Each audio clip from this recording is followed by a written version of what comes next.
So here's my centrifuge system after I've done a little bit of redesign. Still got some hoses to tie down and things like that, but got it pretty close to where I want it to be. As you can see, I've made a few messes on my drywall that I need to get cleaned up, but overall it's working really well. I put 20,000 miles roughly on my pickups, my diesel pickups last year, on a waste motor oil blend of about 20 to 30% kerosene, and the rest waste motor oil that I'm able to collect locally. So I dump everything I collect into this barrel. This drum is a 55-gallon steel drum, and if you can see, I've got a ball valve at the bottom, and this is the suction end that feeds the pump. It's about 15 degrees outside right now, and this is some finished product that actually would go right into my pickup. This is, again, it's very close to the consistency of diesel. It might be just a hair thicker, but it certainly is not enough to bother my pickup even in these really cold days that we've got going on in Colorado. This is the new pump that I picked up from TurboWorks. It's a really nice pump. It has a free-flowing capacity of 4 gallons per minute, and under 80 psi, it looks like it's probably got about 2.5 gallons per minute flow rate. What I like about this pump is the motor itself is a lot smaller and a lot lighter than a lot of the pumps that I've used prior, and the power requirements are significantly less. This thing, full load, is pulling less than 2 amps. Whereas the big half horsepower electric motors I've used prior pull a whole lot more out of it. So I'm liking the idea of not using as much electricity where I can. So this feeds the motor, gets fed here, and then I've got a valve or a three-way connector here to where I can do different things. This end, when I get done, will have a feed line to it where I can actually fill my pickup just using this pump, versus before I had a separate pump just to fill the pickup. So just like a little more simplicity there. So as far as all the different valves here, if we go straight up, I've got 2 water separators here.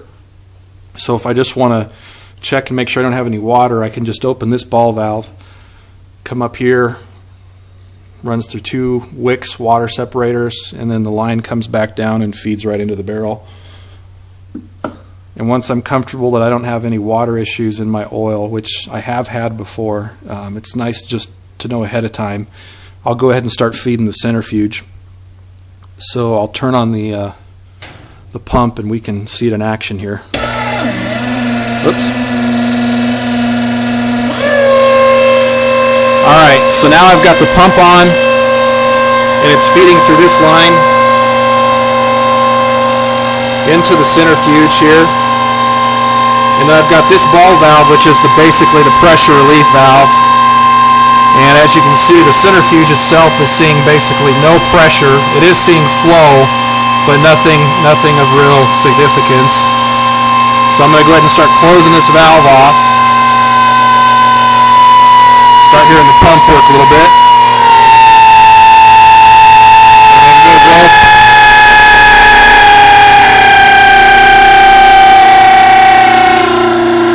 Pump gets nice and quiet when it's working.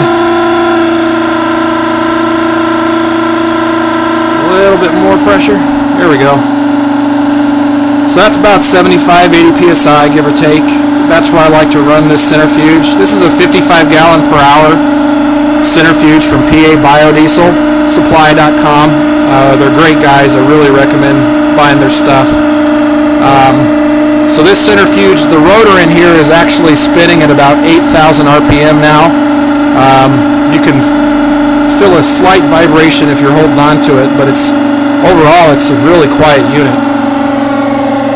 So the clean fuel is coming out of this pipe here, and I don't know if you can see it in the video or not, but it's running through down here, and it feeds back into the collection barrel. And then basically the whole thing works in a circular motion, so the pump is able to feed this 55 gallon per hour centrifuge no problem at all. And about every hour I'm filtering the entire barrel. So this centrifuge is fully capable of cleaning down to a half a micron, all said and done, after several passes. So to put it in perspective, diesel that you buy at the pump is clean to 5 microns. So my fuel is significantly cleaner than the fuel that you might buy at the station. Now granted, it'll always be black in color. There's basically no way to get that soot out of there in a legal fashion anyway. But again, the fuel burns fine. I burned over 20,000 miles in my pickups last year, and it gave me no problem whatsoever. So that's the system. I'm really happy with it. I really like this new pump. I think it's going to be tremendous. I like how quiet it is, as you can see it running right now. I also like that it's using a whole lot less electricity than my prior ones. So there you go.